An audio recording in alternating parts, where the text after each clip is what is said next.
Muiñeira da Ribeira, tococha de mala gana.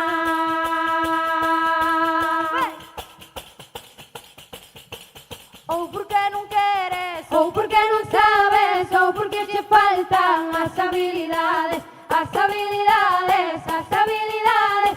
Ou porque non queres, ou porque non sabes.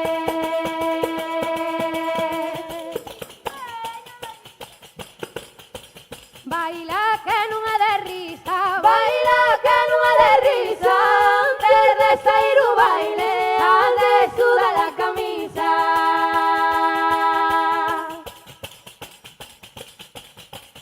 Antes de sair o baile, antes suda la camisa.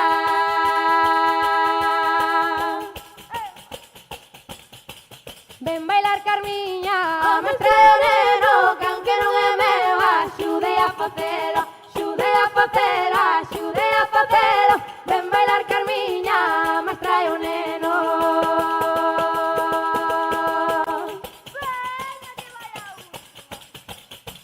Vou bordar a despedida, vou bordar o parabén, vou bordar a despedida, que me dan a min tamén.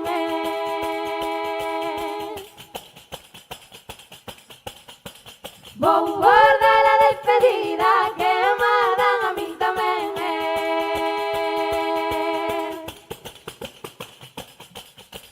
Ai, voite dai, xa poder marchar, que eu na miña vida che volvo a falar, che volvo a falar, che volvo a falar. Ai, voite dai, xa poder marchar.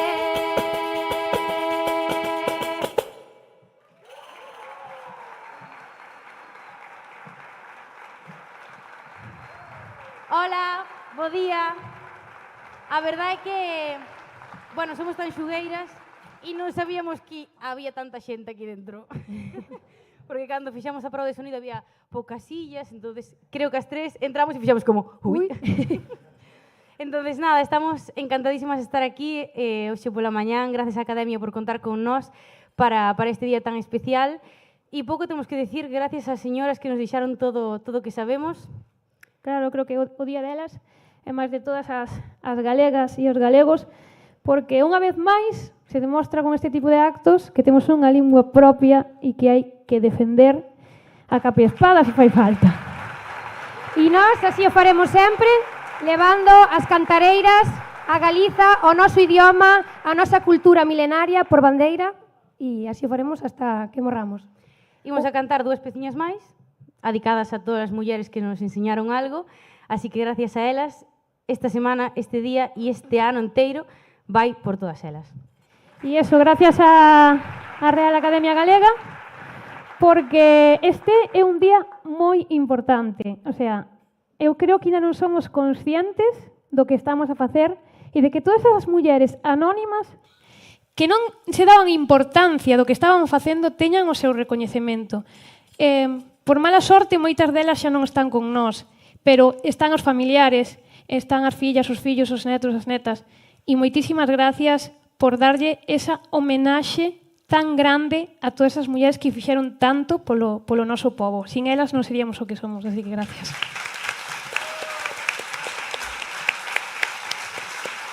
E que esperamos...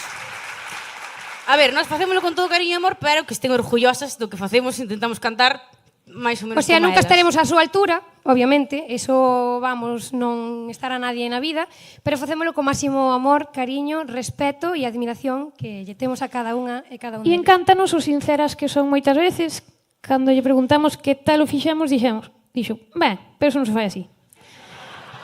Nunca estaremos á altura, pero bueno, intentamos elevar o que elas fixeron e que fan, e despois decimoslle, mira, nós somos as de pacotilla, as que de verdad son estas, ¿no? Así que gracias. Vamos alá.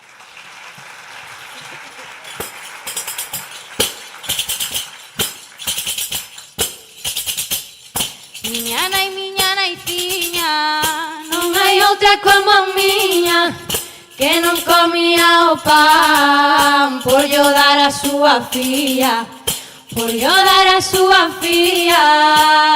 La la la la la la, la la la la la la, la la la la la la.